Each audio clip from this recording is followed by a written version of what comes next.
আসসালামু আলাইকুম রহমতুল্লাহ।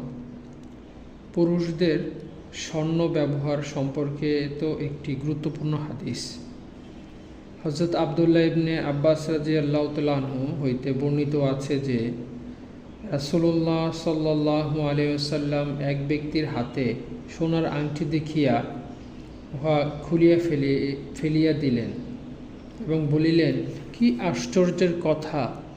তোমাদের মধ্যে হইতে কেউ আগুনের কয়লা হাতে রাখিতে চায়? অর্থাৎ যে ব্যক্তি আপন হাতে সোনার কোনো জিনিস পরিবে তাহার হাত দোজখে চলিয়া যাইবে।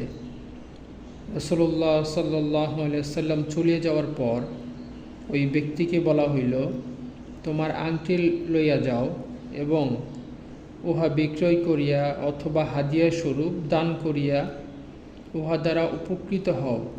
সে জবাব দিল, না, আল্লাহর কসম, যা রাসূলুল্লাহ সাল্লাল্লাহু আলাইহি ওয়াসাল্লাম ফেলিয়া দিয়াছেন আমি কখনো উহা উঠাইব না। সহিহ মুসলিম শরীফের হাদিস।